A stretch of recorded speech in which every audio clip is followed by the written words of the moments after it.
Episode 52 Akshay की critical condition. इस बार हम अलग नहीं होंगे अक्षु। हाय गाइस, कैसे हैं आप सब? उम्मीद है अच्छे होंगे। तो चलिए बिना देरी किए शुरू करते हैं कहानी का आज का एपिसोड। अक्षय के एक्सीडेंट की खबर सुनकर संगीता जी के हाथों से मोबाइल छूटकर गिर गया था। वही यह खबर सुनकर पीयू वह अपने होश गंवाकर बेहोश होकर फ्लोर पर गिर गई थी और इसी के साथ कुहू की चीख निकल गई थी। पीहू को इस तरह से जमीन पर बेहोश गिरा देख वसुधा जी ने जल्दी रिजेक्ट किया और उन्होंने चिल्लाकर के ऊपर पानी छिड़कने को कहा। कृपा जी ने जल्दी से पानी की सीटें पीहू के चेहरे के ऊपर डाली। धीरे धीरे पीहू होश में आते ही वह उठकर बैठ गई। उसने चिल्लाते हुए कहा, मुझे मेरे अक्षु पास जाना है। वसुधा जी ने उसे कंधों से पकड़कर कहा, शांत हो जाइए आप, हमारे अक्षय को कुछ नहीं होगा। पीहू काफी रो रही थी। उसने गुस्से से कहा, मुझे मेरे अक्षय के पास जाना है।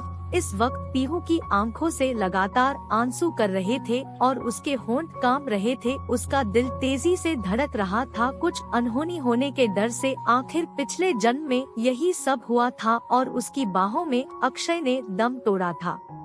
पीयू ने खुद से बढ़ाते हुए कहा, मैं इस बार ऐसा कुछ नहीं होने दूंगी। भगवान जी, आपने मुझे दूसरा मौका दिया है। इस बार मैं अपनी हाथी फैमिली को बर्बाद नहीं होने दूंगी। पीहू जल्दी से अपनी जगह से खड़ी हुई और बिना किसी पर ध्यान दिए सीधा हॉल से बाहर भागी। उसे इस तरह से भागता देख संगीता जी, वसुधा जी, कृपा जी ने खुद को संभाला और उसके पीछे भागी। पर उन सब के आने से पहले ही पीहू गाड़ी में बैठकर अपनी गाड़ी फुल स्पीड से मुंबई के वसुधा हॉस्पिटल की तरफ दौड़ा रही थी, क्योंकि वह जानती थी कि मल्होत्रा फैमिली में किसी को भी कुछ भी हो तो उसे वसुधा हेल्थ केयर हॉस्पिटल में ही लेकर जाया जाता है। वही अपनी मम्मा की यह हालत देखकर कुहू की आंखों से आंसू गिर रहे थे। उसने भी सुना कि उसके डैडी का एक्सीडेंट हो गया है। वह भले ही अपनी मम्मा से दुनिया में सबसे ज्यादा प्यार करती थी, पर अपने डैडी से भी वह उतना ही प्यार नहीं करती थी। आज पहली बार वह छोटी बच्ची की तरह रो रही थी, वरना उसे रोते हुए किसी ने नहीं देखा था। संगीता जी ने उसे गोद में उठाकर चुप कराते हुए कहा, चुप हो जाओ कुहू, तू तो स्ट्रॉन्ग बच्चा है ना। कुहू ने उनके गले पर अपना सर रखा और रोते हुए कहा, दादी, बेबी को मम्मी और डैडी के पास जाना है। बेबी बिल्कुल नहीं रोएगी, आप मामा और डैडी के पास लेकर चलो ना बेबी को। संगीता जी की भी आंखों से आंसू गिर रहे थे। आखिर उनके इकलौते बेटे का एक्सीडेंट हुआ था। वसुधा जी ने मोबाइल उठाकर ओम जी का नंबर डायल किया। इस वक्त ओम जी अपने दोस्तों के साथ बाहर गए हुए थे। ओम जी ने मोबाइल नहीं उठाया। उन्होंने करण जी और संजय जी को फोन किया। काफी देर तक रिंग जाने के बाद संजय जी ने फोन उठाया। वसुधा जी ने खुद को रोने से रोकते हुए कहा, संजय, अक्षय का एक्सीडेंट हुआ है। यह खबर मिलते संजय जी ने घबराकर कहा, माँ, यह क्या कह रही है आप? और सिक्योरिटी गार्ड्स और बॉडीगार्ड्स कहाँ थे जो अक्षय का एक्सीडेंट हुआ? वसुधा जी ने चिंतित स्वर में कहा, हमें कुछ नहीं पता, आप जल्दी से वसुधा हेल्थ केयर हॉस्पिटल पहुँचे, हम भी वही जा रहे हैं। वसुधा जी, संगीता जी, कृपा जी कुहू को लेकर हॉस्पिटल के लिए निकल गई। इस वक्त तीनों की आंखों से आंसू गिर रहे थे। कुहू तो जैसे शांत हो गई थी, अब उसकी आंखों से आंसू नहीं निकल रहे थे।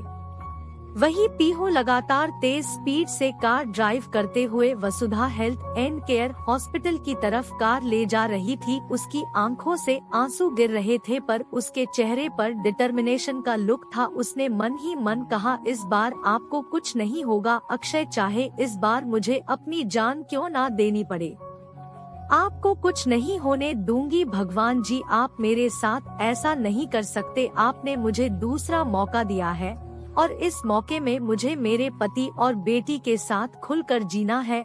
आप इतनी जल्दी हमारे साथ इतना बुरा नहीं कर सकते। यह सब कहते हुए उसकी आंखों से लगातार आंसू गिर रहे थे। कुछ देर बाद उसकी कार वसुधा हेल्थ केयर हॉस्पिटल के सामने आकर रुकी। पीहू जल्दी से कार से बाहर निकली और दौड़ते हुए थर्ड फ्लोर की तरफ भागी, क्योंकि वह ये भी जानती थी कि 3 RD फ्लोर मल्होत्रा फैमिली के लिए बुक रहता है। थर्ड फ्लोर पर आकर उसकी नजर आए बाहर खड़े बॉडीगार्ड और राघव रोहित पर गई। राघव भी अब तक यहाँ पर आ गया था। पीहू दौड़ते हुए उस तरफ गई। उसने राघव का कॉलर पकड़कर कहा, है अक्षु। पीहू को इस तरह से अचानक से अपने सामने देखकर राघव हड़बड़ा गया, पर उसने कुछ नहीं कहा। उसने भरे गले के साथ कहा, मैडम सर आईसीयू में है। यह सुनकर पीहू की आंखों से आंसू गिरने लगे। उसने रोते हुए कहा कि अक्षय की कंडीशन कैसी है, मुझे अभी अपनों को देखना है। उसे रोता देख रोहित ने डरते हुए कहा, मैडम सर की कंडीशन ठीक नहीं है और आप अभी उनसे नहीं मिल सकती, वह इमरजेंसी वार्ड के अंदर है। पीहू ने गुस्से से चिल्लाकर, ऐसे कैसे नहीं मिल सकती, वह मेरे पति हैं, मैं उनसे मिल सकती हूँ, मुझे उनसे मिलना है। पीहू काफी जोर जोर से चिल्ला रही थी। तभी आईसीयू का दरवाजा खुला और नर्स ने कहा कि उन्हें शांति से दीजिए। पीहू रोते हुए उस नर्स से कहा, मुझे प्लीज मेरे अक्षय को देखने दीजिए, मैं उनकी पत्नी हूँ।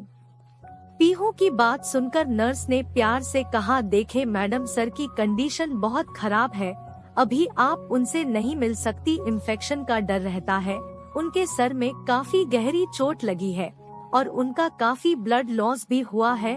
हम लगातार उन्हें खून चढ़ा रहे हैं, पर ब्लड काफी ज्यादा लॉस हो गया है। हमें और ज्यादा खून की जरूरत पड़ेगी और उनका ब्लड भी काफी रेयर है।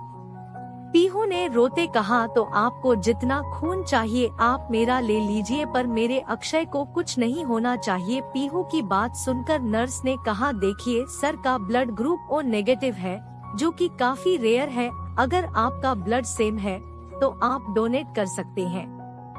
पीहू ने रोते हुए कहा, मेरा ब्लड ओ पॉजिटिव है। नर्स ने कहा, देखिए हम ऐसा कोई भी ब्लड नहीं चढ़ा सकते, वह भी उनका जब ब्लड ओ नेगेटिव है।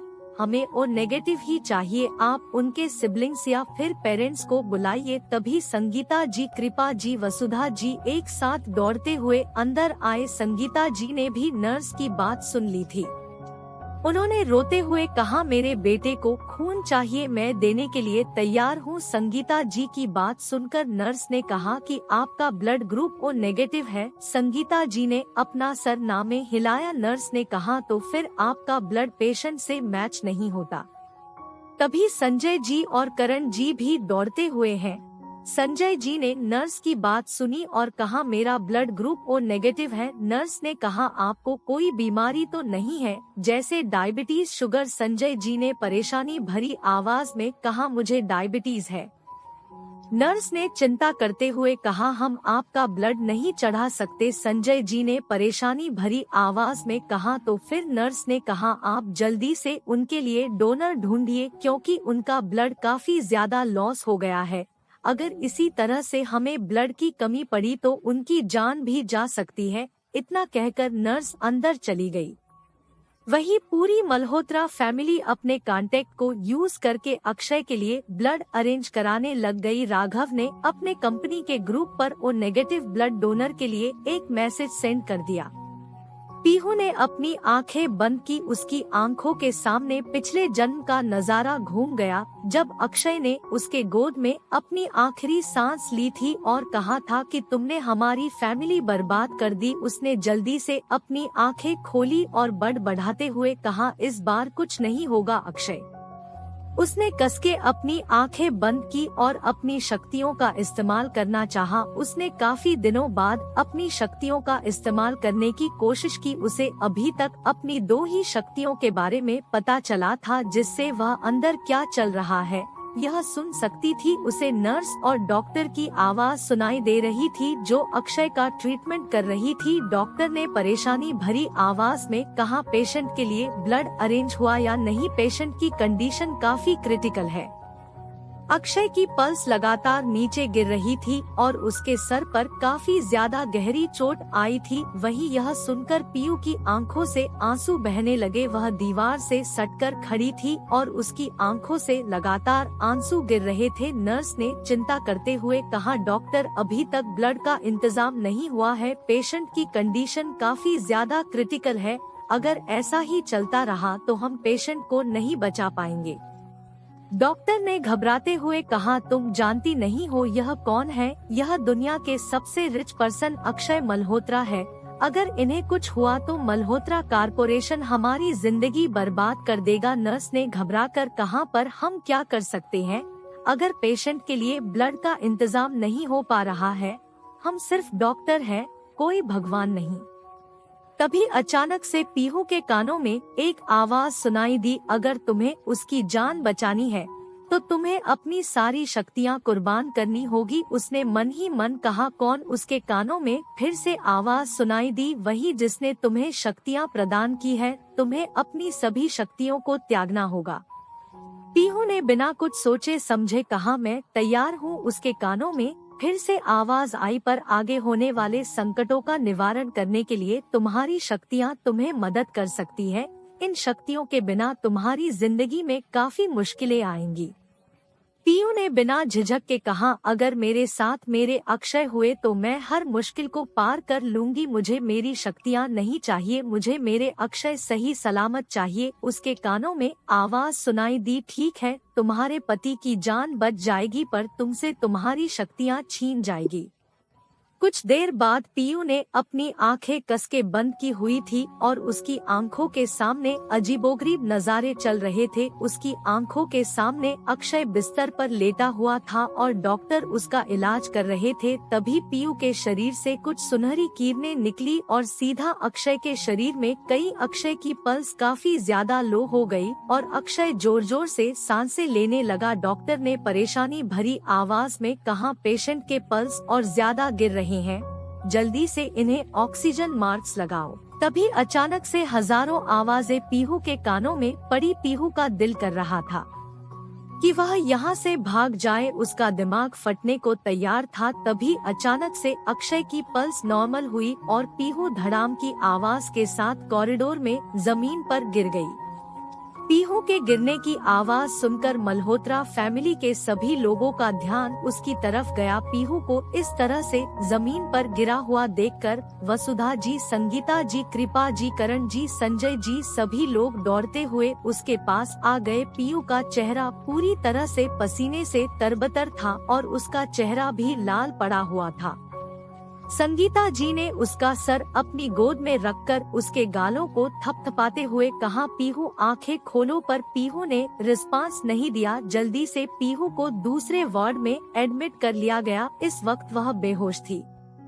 वसुधा जी की आंखों से लगातार आंसू गिर रहे थे। उन्होंने भगवान की मूर्ति के सामने हाथ जोड़ते हुए कहा, हमारे परिवार में इतनी मुश्किल क्यों लेकर आ रहे हो भगवान? पहले हमारे बेटे का एक्सीडेंट करवा दिया और अब हमारी बहू की तबीयत इतनी ज्यादा खराब है, हम क्या करें? वही अक्षय के आईसीयू वार्ड में अचानक से अक्षय की तबीयत में सुधार आना शुरू हो गया था और पीहू के वार्ड में पीहू की तबीयत खराब हो रही थी। किसी को कुछ समझ नहीं आ रहा था कि अचानक से उसे क्या हो रहा है, पर उसकी सांसें काफी धीमी चल रही थी और उसे ऑक्सीजन मास्क लगाया गया था। डॉक्टर भी खुद हैरान थे कि अचानक से इस तरह से किसी की तबीयत कैसे खराब हो सकती है। यह शायद पीयू के शरीर से उसकी शक्तियां और उसकी आध्यात्मिक ऊर्जा निकलने के कारण हुआ था, जो कि अब अक्षय के शरीर में प्रवेश कर चुकी थी, जिस वजह से अक्षय की कंडीशन अच्छी हो रही थी, वही पीहू की कंडीशन बुरी हो रही थी। कुछ देर बाद दोनों कमरों से डॉक्टर बाहर आए। अक्षय के डॉक्टर ने मुस्कुराते हुए मल्होत्रा फैमिली के लोगों से कहा, अक्षय की तबीयत ठीक है, कल सुबह तक उन्हें होश आ जाएगा। डॉक्टर की बात सुनकर मल्होत्रा फैमिली के लोगों के चेहरे की टेंशन पल में गायब हो गई और उनके चेहरे पर मुस्कुराहट आ गई। तभी पीहू के वार्ड से निकल रही डॉक्टर ने घबराहट के मारे कहा, हमें कुछ समझ नहीं आ रहा है, उन्हें क्या हो रहा है? अचानक से उनकी धड़कन है काफी धीमी चल रही है और उन्हें सांस लेने में भी तकलीफ हो रही है। संजय जी ने हैरानी से कहा, पर ऐसा कैसे हो सकता है? अभी तक तो वह बिल्कुल ठीक थी, वह बस बेहोश हुई थी। वसुधा जी ने भी रोते हुए कहा, ऐसा कैसे हो सकता है? वह सिर्फ परेशानी के चलते बेहोश होकर गिरी थी। डॉक्टर ने परेशानी भरी आवाज में कहा, हमें खुद समझ नहीं आ रहा कि उन्हें क्या हो रहा है, पर जैसे उनका शरीर ठंडा पड़ता जा रहा है और उनके सभी ऑर्गन ठीक से काम नहीं कर रहे हैं। मैंने आज तक अपनी मेडिकल लाइफ में पहली बार इस तरह का केस देखा है। जो कि मुझे बिल्कुल समझ नहीं आ रहा है।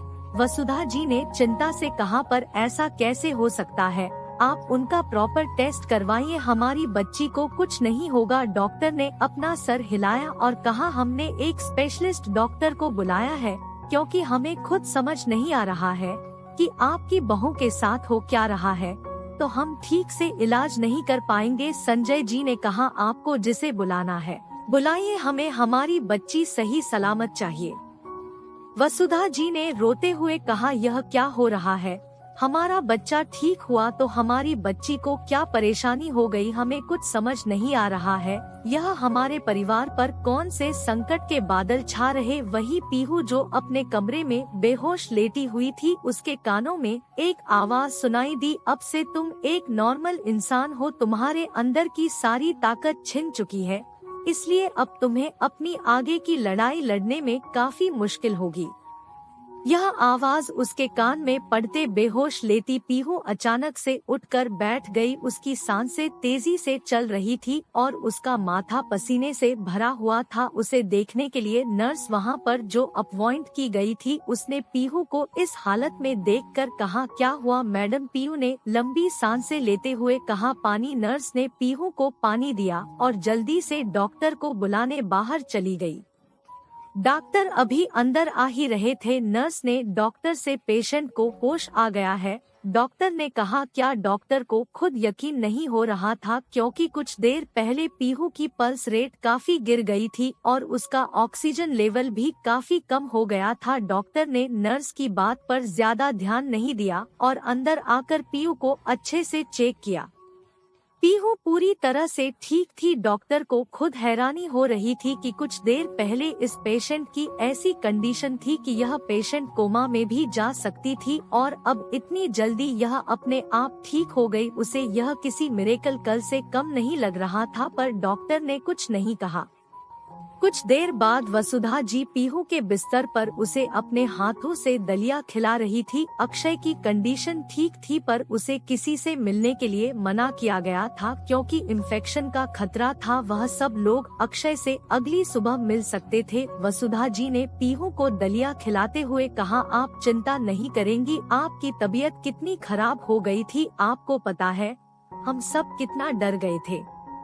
पीहू ने छोटे बच्चों की तरह अपना सर हिलाया। वसुधा जी ने उसे डांटते हुए कहा, आप समझते क्यों नहीं है, अगर आपको कुछ हो गया तो हमारे अक्षय और हमारी कुहू का क्या होगा, हम सब का क्या होगा। पीहू ने मुस्कुराते हुए कहा, मुझे कुछ नहीं होगा दादी, जिसके पास आप सब जितने प्यार करने वाले परिवार वाले हो, उन्हें भगवान भी कुछ नहीं कर सकते। पीहू की बात सुनकर वसुधा जी ने मुस्कुराते हुए कहा, तुम बहुत प्यारी हो मेरी बच्ची। जंगल में रात भर टेंट में सोने के बाद अगली सुबह से दोपहर तक सब लोग एक दूसरे को ढूंढ रहे थे, पर उन्हें काफी मुश्किल हो रही थी। सब लोग जंगल में खो गए थे। अनिका और साहिल इस वक्त जंगल से निकलने का रास्ता ढूंढ रहे थे। साहिल तो किसी चिपकू गम की तरह अनिका से चिपका हुआ था। अनिका ने गुस्से से अपने से चिपके हुए साहिल को एक लात मारते हुए कहा, दूर हटो मुझसे वरना तुम्हारा सर फोड़ दूंगी। साहिल ने दांत दिखाते हुए कहा, जाने मन, अब तुम सर फोड़े या पैर तोड़ो तुमसे जुदा नहीं होऊंगा, हम दो जिस्म एक जान बन चुके हैं।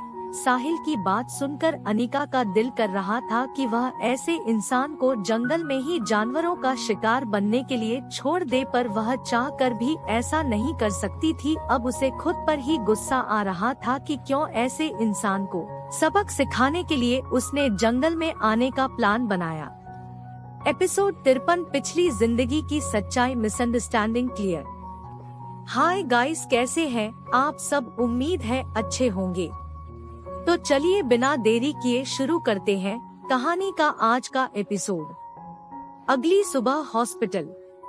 अक्षय को अब नॉर्मल वार्ड में शिफ्ट कर दिया गया था। पीहू की कंडीशन अब पहले से बेहतर थी, इस वजह से वह अब एडमिट नहीं थी, पर रात यहीं पर रुक गई थी। साइड के कमरे में उसने रात भर आराम किया था। इस वक्त सुबह के 6 बजे हुए थे। हॉस्पिटल में ज्यादा लोग मौजूद नहीं थे और थर्ड फ्लोर पर तो सिर्फ मल्होत्रा फैमिली और डॉक्टर को ही आने की परमिशन थी, इस वजह से पूरा थर्ड फ्लोर खाली था।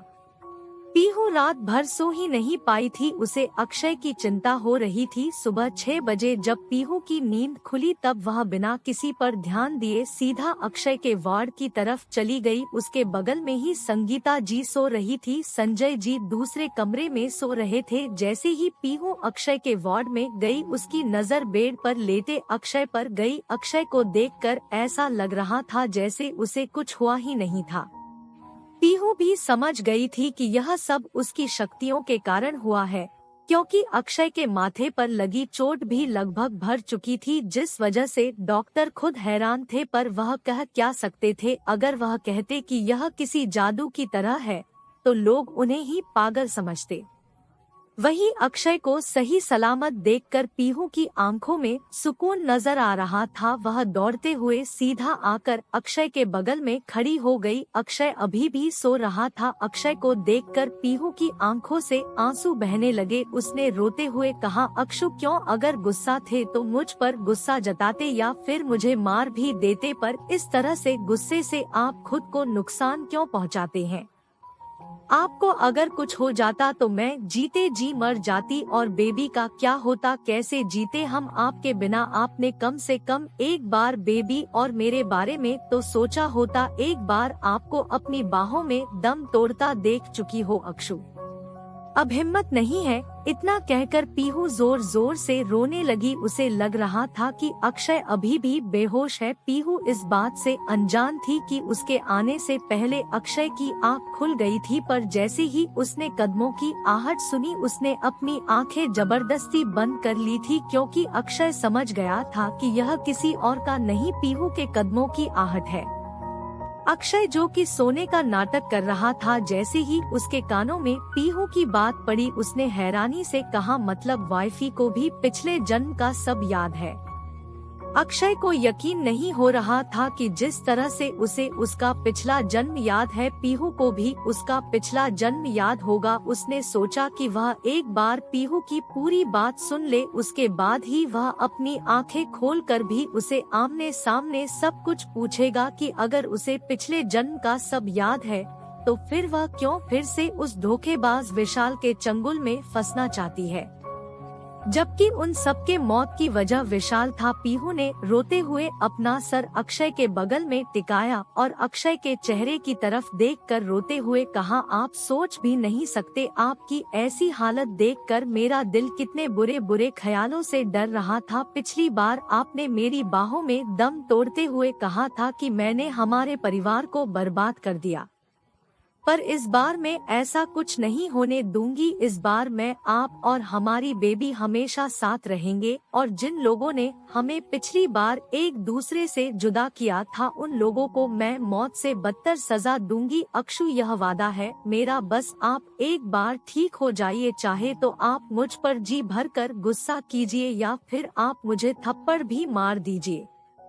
पर इस तरह से मुझसे मुंह मत मोड़ो, क्योंकि अब किसी की बेरुखी सहन नहीं होती और आपकी तो कभी नहीं। आप मेरे जीने की वजह हो। भगवान जी ने मुझे दूसरा जन्म सिर्फ और सिर्फ आपके और बेबी के लिए दिया है, जिसे मैं खुलकर जीना चाहती हूँ। हम तीनों की हैप्पी फैमिली होगी, जिसमें हम तीनों हमेशा एक दूसरे के साथ रहेंगे। आप जल्दी ठीक हो जाइए। अक्षु इतना कहकर पीयू ने अपना सर धीरे से ऊपर उठाकर आंसू भरी आंखों से अक्षय की तरफ देखा। वही अक्षय की सारी बात सुनकर हैरान हो गया। अब उसे समझ आ रहा था कि पीहू विशाल और माया को अपने ट्रैप में फंसाना चाहती है।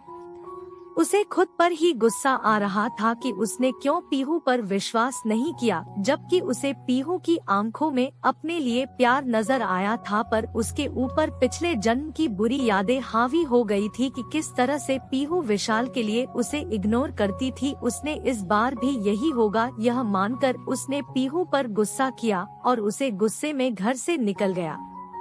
अगर वह गुस्से के चलते अपने बॉडीगार्ड्स को इग्नोर नहीं करता तो आज वो सही सलामत होता। यह बात वह भी अच्छे से जानता था। अगर बॉडीगार्ड भी नहीं होते तो अक्षय खुद गाड़ी की सिक्योरिटी चेक करता था, क्योंकि अक्षय हर फील्ड में महारत हासिल कर चुका था।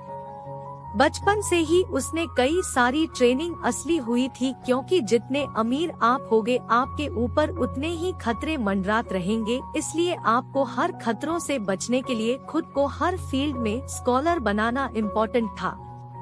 मल्होत्रा फैमिली के सभी बच्चे हर फील्ड में महारत हासिल कर चुके थे। भले ही वह यह बात सबको बताते और जताते नहीं थे, पर मल्होत्रा फैमिली के सभी बड़े जानते थे कि उनके बच्चे हर काम में परफेक्ट है। अवनी, साहिल, सात्विक भले ही दूसरों के सामने बेवकूफ होने का नाटक करते थे, पर वह तीनों कितने काबिल है यह बात मल्होत्रा फैमिली के लोग अच्छे से जानते थे। पीहू ने अपने आंसू पोंछे और भरे गले के साथ अक्षय की तरफ देखकर कहा, बस एक बार ठीक हो जाइए, वादा करती हूँ कभी आपको शिकायत का मौका नहीं दूंगी। चाहे आप कितना भी क्यों ना गुस्सा कर ले, मैं आपके गुस्से को चुपचाप सह लूंगी और बस आप कभी मुझसे दूर मत जाना। अक्षय, अब आपके बिना जीने के बारे में सोच भी नहीं सकती। भगवान से बस यही दुआ मांगती हूँ कि अपनी आखिरी सांसें मैं आपके बाहों में लूं। इतना कहकर उसने कसके अपनी आंखें बंद कर ली। उसकी आंखों से लगातार आंसू गिर रहे थे।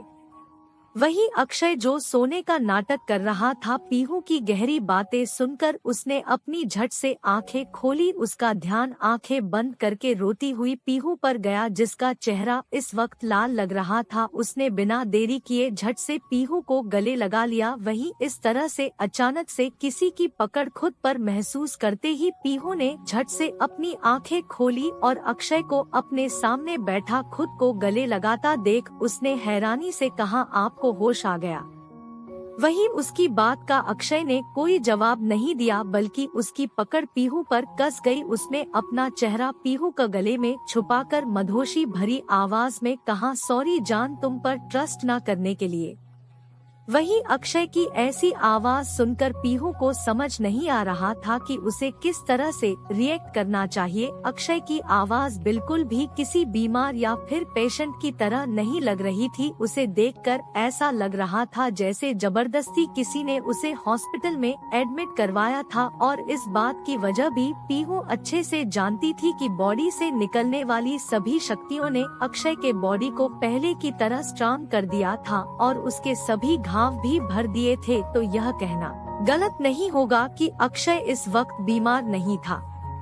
पीहू ने अक्षय को खुद से अलग किया और उसका चेहरा अपने दोनों हाथों में भरकर रोते हुए कहा, आप ठीक है ना अक्षु? आप गुस्से से ऐसे कैसे कहीं भी निकल सकते हैं, वह भी बिना बॉडीगार्ड्स के? अगर मुझ पर गुस्सा था तो मुझ पर निकाल दे, पर खुद की जान के साथ क्यों खेले, जबकि आपके अंदर हम सबकी जान बसती है।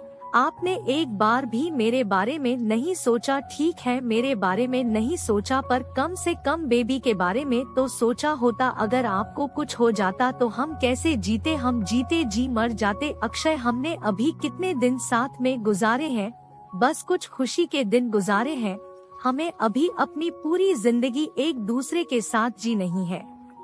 आपको एक बार भी इस चीज का ख्याल नहीं आया कि आपकी जिंदगी सिर्फ आपकी नहीं हम सबकी है?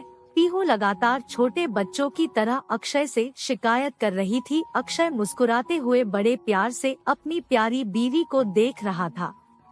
आज पूरे 2 दिन बाद उसके दिल को सुकून मिल रहा था, वरना 2 दिन से यह सोच कर कि पीहू अभी भी विशाल से प्यार करती है, अक्षय की क्या हालत थी, यह बात सिर्फ अक्षय ही जानता था। उसने कितनी मुश्किल से खुद को कंट्रोल किया हुआ था, यह शायद कोई नहीं समझ सकता था। उस दिन जब अक्षय ने पीहू की बातें सुनी थी कि वह विशाल पर खुद से ज्यादा भरोसा करती है और वह विशाल को सबसे ज्यादा प्यार करती है, तब अक्षय का दिल हजारों टुकड़ों में टूट गया था। यह बात अक्षय के अलावा कोई महसूस नहीं कर सकता था। यह वही लड़की थी जिसे अक्षय ने पिछली बार भी दिलो जान से प्यार किया था। भले ही उसने जताया नहीं था, पर वह हमेशा विशाल और माया से पीहू को प्रोटेक्ट करता था।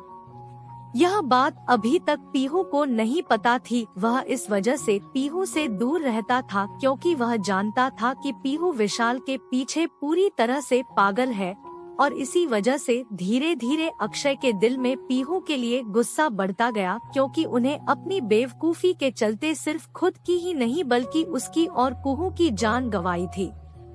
अक्षय पीहू से गुस्सा भी नहीं होता अगर सिर्फ उसकी जान जाती, पर वह उसकी ही नहीं उसकी प्यारी बेटी की भी जान चली गई थी। उसे आज भी कुहू की चीखें और उसका रोना याद आता था। इसी वजह से उसे इस बार भी ऊपर बहुत ज्यादा गुस्सा आया। उसे लग रहा था कि पीहू की वजह से फिर से उसकी बेटी की जान पर ना बनाए, क्योंकि को सिर्फ अक्षय की जान नहीं बल्कि उसकी जिम्मेदारी थी। उसकी वह जिम्मेदारी जो उसके भाई ने उस पर भरोसा करके अपने आखिरी समय में दी थी। अक्षय जिंदगी में सिर्फ दो चीजों से प्यार करता था, एक अपना परिवार और दूसरा अपना भाई, जो कि सगा ना होकर भी उसके लिए सगे से बढ़कर था। और कुहू उसकी आखिरी अमानत थी, जिसे अक्षय अपनी जान देकर भी हमेशा हिफाजत से रखना चाहता था।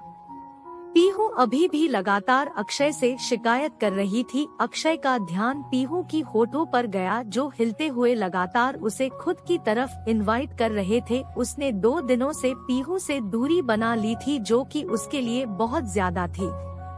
शादी के बाद एक दिन भी ऐसा नहीं गया था जब उसने अपनी बीवी को परेशान ना किया हो। उसने बिना कुछ कहे सीधे अपने होठों पीहू के बढ़ाते होठों पर रख दिए। वही पीहू अक्षय से लगातार शिकायतें कर रही थी। ऐसे अचानक हुए किसके कारण पीहू हैरानी से आंखें फाड़कर अक्षय को देखने लगी। अक्षय ने अपने एक हाथ से उसकी आंखों को बंद करते हुए कहा, जस्ट फील। वही अक्षय की बात सुनकर पीहू ने अपनी आंखें बंद की और अक्षय के किस को महसूस करने लगी। अक्षय बहुत प्यार से सॉफ्टली उसे किस कर रहा था। इस किस के थ्रू अक्षय पीहू को यह महसूस कराना चाहता था कि वह सही सलामत है और वह हमेशा पीहू के साथ है। वही पीहू भी उसे लगातार चूम रही थी। दोनों दीवानों की तरह एक दूसरे को किस कर रहे थे। पूरे कमरे में उनके प्यार की खुशबू फैली हुई थी। कुछ देर बाद जब दोनों को ही सांस लेने में दिक्कत हुई, तब दोनों एक दूसरे से अलग हो गए। अक्षय ने अपना माथा पीहू के माथे से जोड़ते हुए कहा, चेरी में हमेशा तुम्हारे साथ हूँ, मुझे माफ कर दो। मैंने तुम पर बेवजह गुस्सा किया, पर इसका कारण भी तुम ही हो। पीहू ने अक्षय के माथे से अपना माथा जोड़ते हुए ही लंबी सांसों को कंट्रोल करते हुए कहा, और वह कैसे?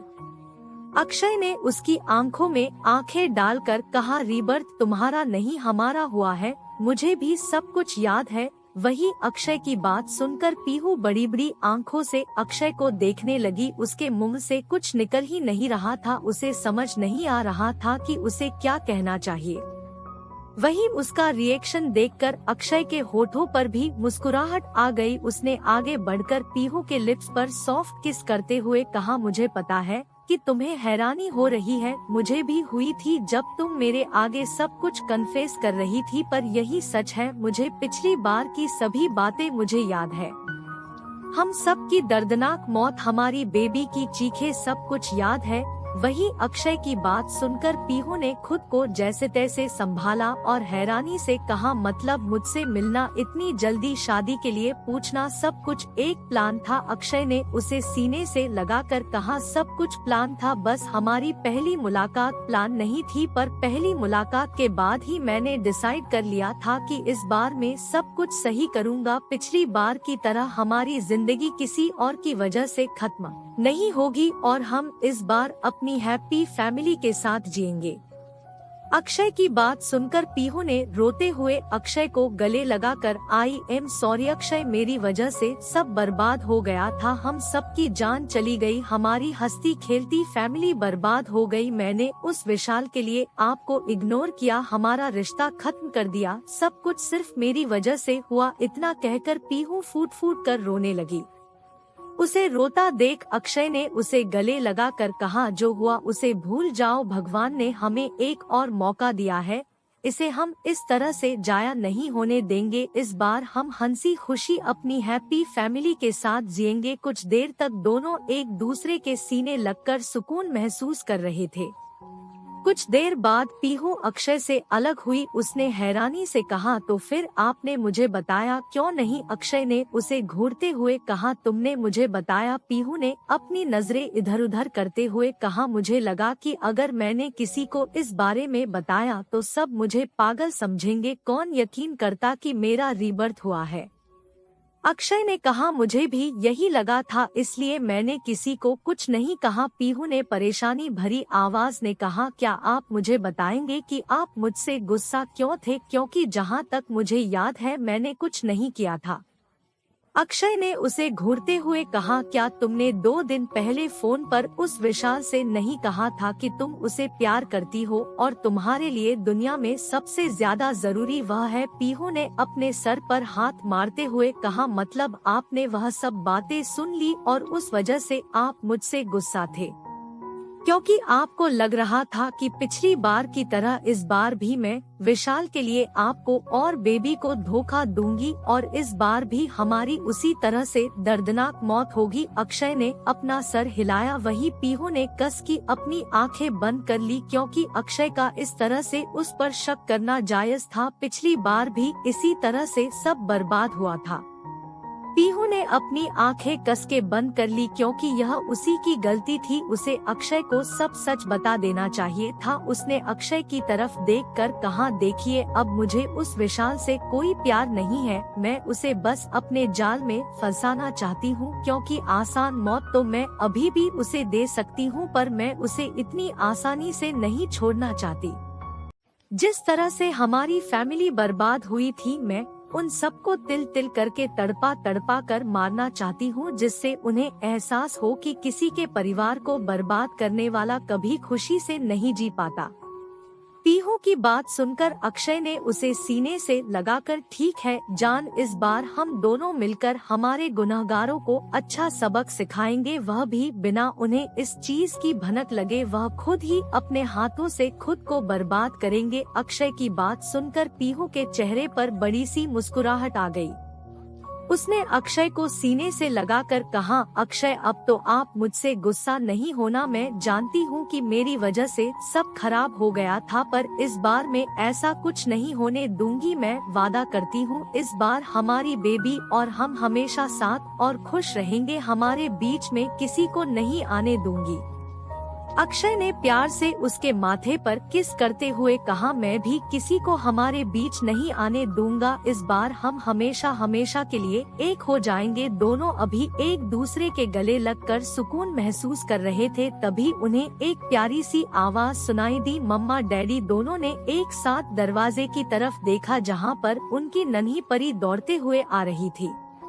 उसके पीछे जी संगीता जी भी थी। उसे देखकर दोनों ने अपनी बाहें खोल दी। कुहू जल्दी से बेड पर चढ़कर अपने मम्मा डैडी के गले लग गई। कल से वह भी रो रो कर सबके नाक में दम कर चुकी थी। आखिर दुनिया में सबसे ज्यादा प्यार वह अपने मम्मी और डैडी से ही करती थी। अक्षय ने दोनों के माथे पर किस करके मन में कहा, तुम दोनों के चेहरे की यह मुस्कुराहट कभी नहीं जाने दूंगा और हमारे गुनहगारों को तड़पा तड़पा के मारूंगा। Episode 54 the real revenge begins, Pihu का ड्रीम। हाय गाइस, कैसे हैं आप सब? उम्मीद है अच्छे होंगे। तो चलिए बिना देरी किए शुरू करते हैं कहानी का आज का एपिसोड।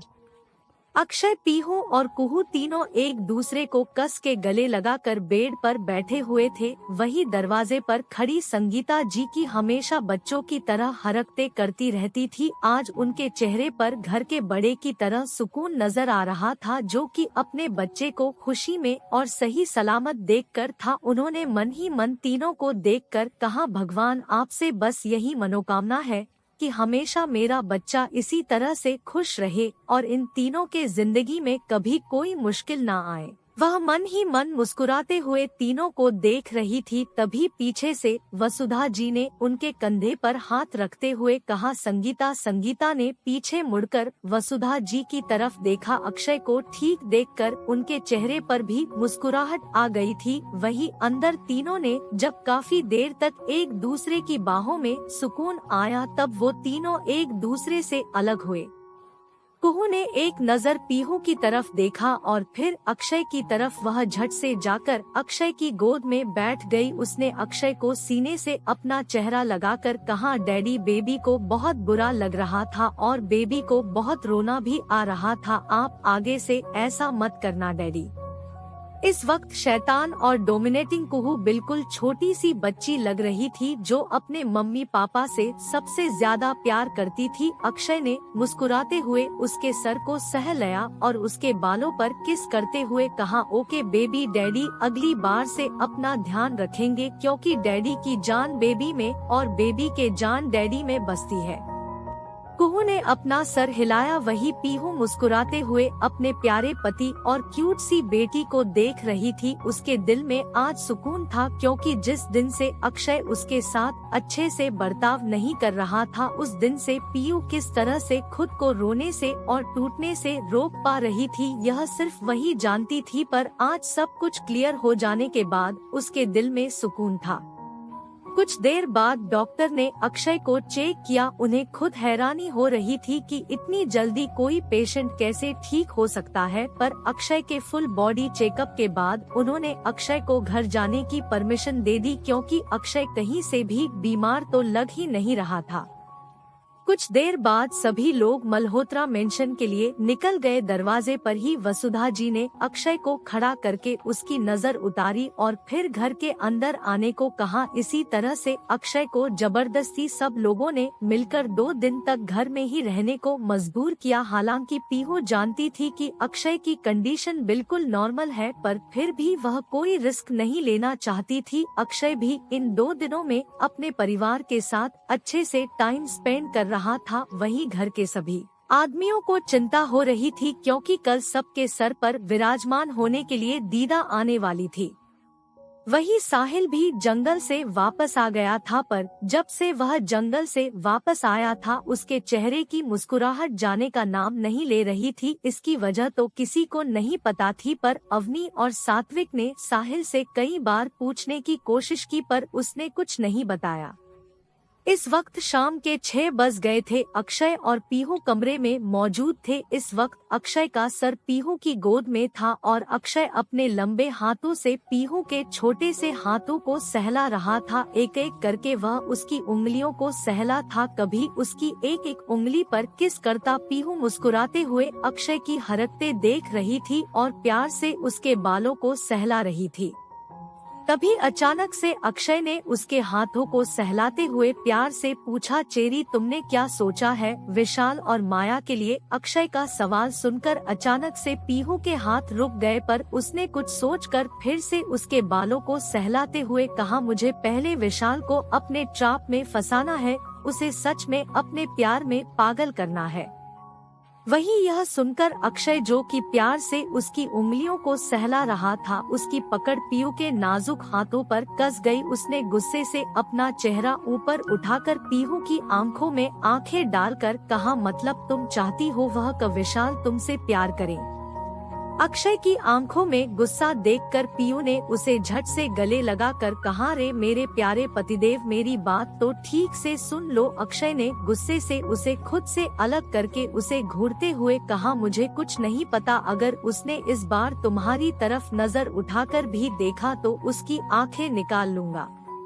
अक्षय ने यह सब काफी ज्यादा गुस्से और जुनून के साथ कहा था, जिसे सुनकर एक पल के लिए पीहू भी डर गई। फिर उसने प्यार से अक्षय के होठों पर अपने होंठ रखे और उसे सॉफ्ट करते हुए कहा, मेरे प्यारे पतिदेव, मेरी बात तो सुनो। मैं चाहती हूँ कि वह कमीना विशाल मुझसे सच में प्यार करे, पर मेरी बात सुनो। गुस्सा करने से पहले मैं उसे झूठे प्यार में फंसा कर इस तरह से तोड़ूंगी कि उसे समझ में आएगा कि किसी का विश्वास तोड़ना कितना गलत होता है।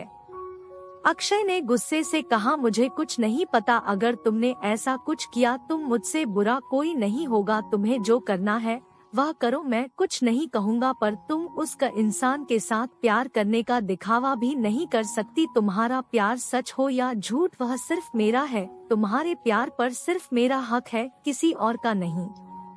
अक्षय इस वक्त काफी सीरियस लग रहा था। अक्षय की बात सुनकर पीयू ने गहरी सांस लेकर कहा, ठीक है, पर मैं उसे अपने जाल में फंसाकर उसके हाथों उसकी खुद की बर्बादी करने पर मजबूर कर दूंगी। अब तो ठीक है। अक्षय ने उसके गले पर अपना चेहरा घुसाते हुए कहा, तुम जो करना चाहती हो करो, क्योंकि अब रियल रिवेंज लेने का टाइम आ गया है।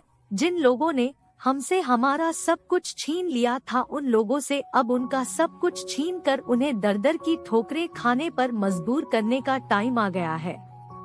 अगर भगवान ने हमें दोबारा मौका नहीं दिया होता तो इस वक्त हम इस तरह से एक दूसरे के पास, एक दूसरे की बाहों में नहीं होते। अक्षय की बात सुनकर पीहू की भी आंखें नम हो गई। अक्षय सच कह रहा था, उन्हें भगवान ने दूसरा मौका दिया था, इस वजह से आज वह एक दूसरे के साथ जी रहे थे, वरना जीने पीहू अपना मानती थी। उन लोगों ने उसे दुख तकलीफ देने में कोई कसर नहीं छोड़ी थी, पर इस बार ऐसा कुछ नहीं होगा, पीहू ने मन ही मन कहा। और उसने अक्षय को अपने सीने से लगाकर कहा, इस बार कुछ नहीं होगा, अब हम अपना नया खेल शुरू करेंगे, एक एक करके उन सभी को बर्बाद करेंगे जिन्होंने हमसे हमारी खुशियाँ छीन ली थी। अक्षय ने पीहू की तरफ देखा करके, मेरे पास एक प्लान है। पीहू ने चमकती आंखों से अक्षय की तरफ देखा। अक्षय ने कहा, माया फिल्म इंडस्ट्री में है ना? पीहू ने अपना सर हिलाया। अक्षय ने शैतानी मुस्कुराहट के साथ कहा, तो हम उसकी बर्बादी की शुरुआत उसके करियर से ही करेंगे। बहुत प्यार है ना उसे अपने करियर से, और इसी के चलते उसने तुम्हें ड्रग केस में फंसाकर तुम्हें इंडस्ट्री से बाहर किया था ना? अक्षय की बात सुनकर पीहू की आंखों में हल्की नमी आ गई, क्योंकि उसका सपना हमेशा से एक एक्ट्रेस बनने का था, पर विशाल और माया की चाल की वजह से अब वो फिल्म इंडस्ट्री में बैन हो चुकी थी।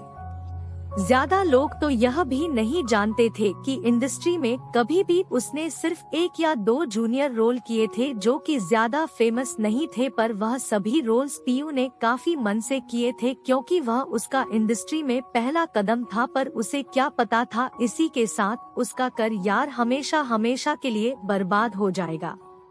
उसने अभी तक सिर्फ 2 रोल्स किए थे, जो कि सिर्फ 5 मिनट या फिर उससे भी कम समय के लिए स्क्रीन पर दिखाए गए थे, जिसमें उसका चेहरा ठीक से दिखाया भी नहीं गया था। पर सेकंड रोल के टाइम पर माया ने उसके पानी की बोतल में ड्रग्स मिला दिए थे, और उसके बाद डायरेक्टर्स ने उसे हमेशा के लिए बैन कर दिया था, क्योंकि वह इस तरह की एक्ट्रेस अपनी फिल्म की बर्बादी का कारण समझते थे। सब कुछ याद करते हुए पीहू की आंखों से आंसू बहने लगे। वही अक्षय ने जब उसकी आंखों में आंसू देखे तब उसे पीहू के लिए बुरा लगा, क्योंकि उसे भी याद आ गया था कि पीहू का हमेशा से एक एक्ट्रेस बनने का सपना था। उसने पीहू को गले से लगाकर कहा, तुम चिंता मत करो जान, तुम्हारी हर एक चोट का, तुम्हारे हर एक आंसू का बदला लूंगा। उन दोनों से क्या तुम फिर से इंडस्ट्री में अपने कदम रखना चाहती हो?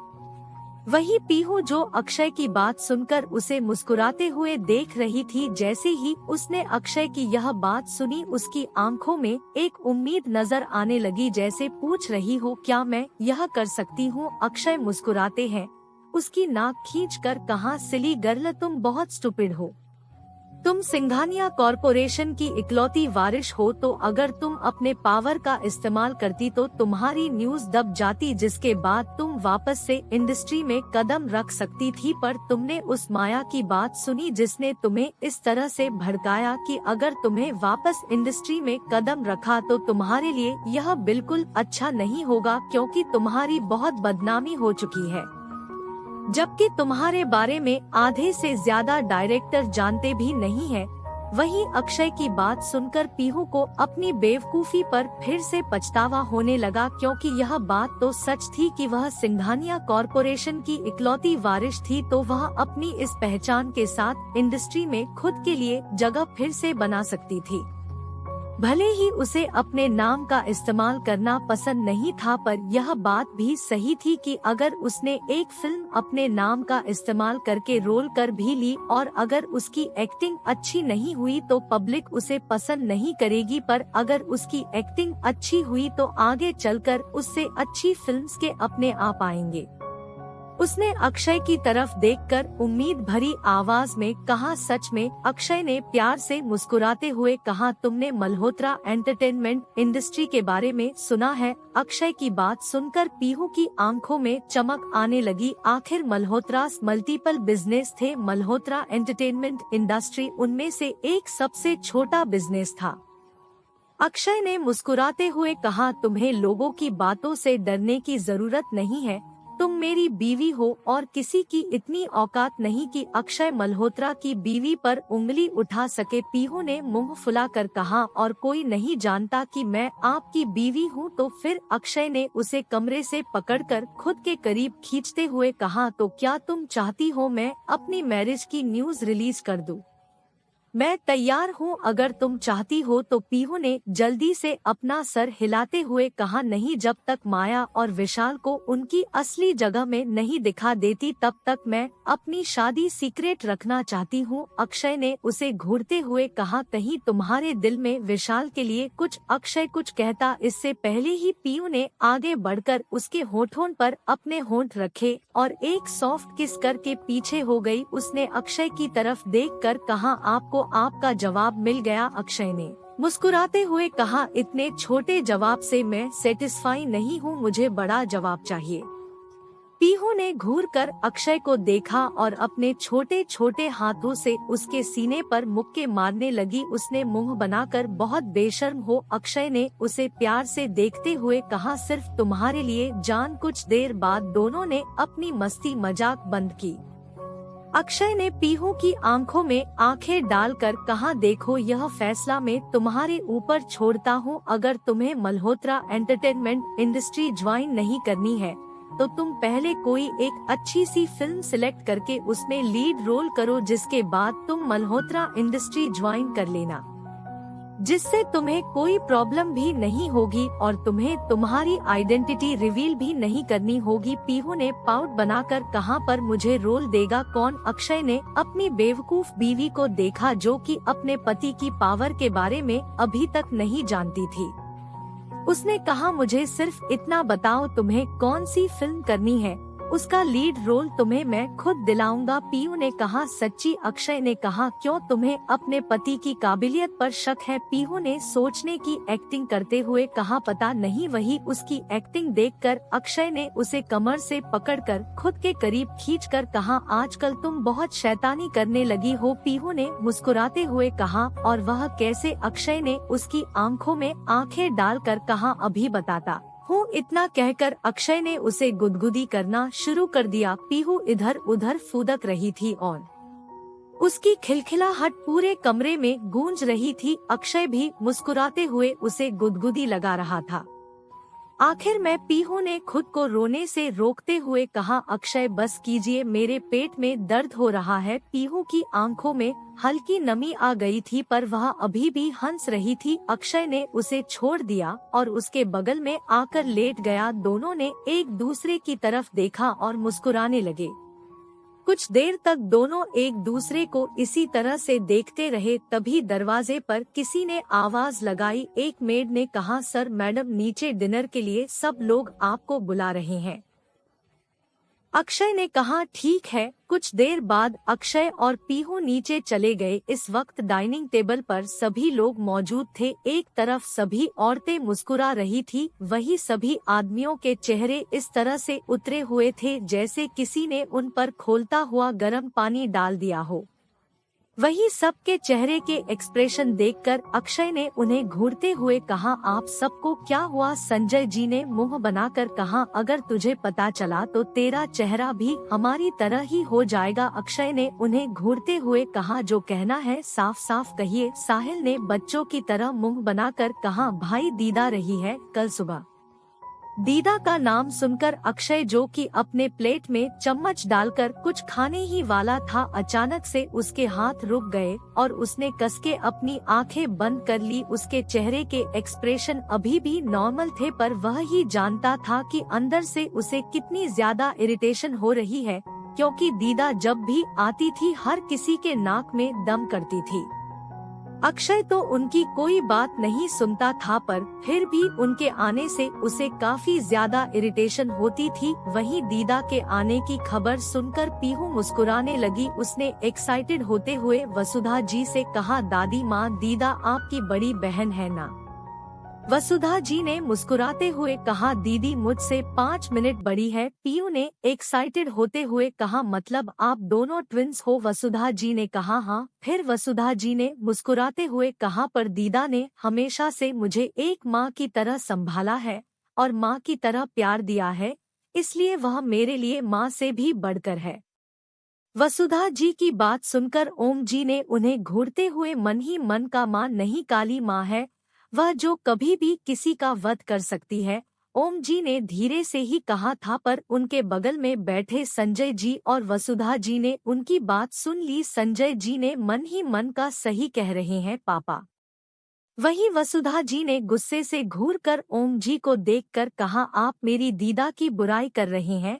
ओम जी ने नकली मुस्कुराहट के साथ कहा, मैंने कहा बुराई की? मैं तो तारीफ कर रहा था कि वह देवी माँ समान है जिन्हें पूजना चाहिए।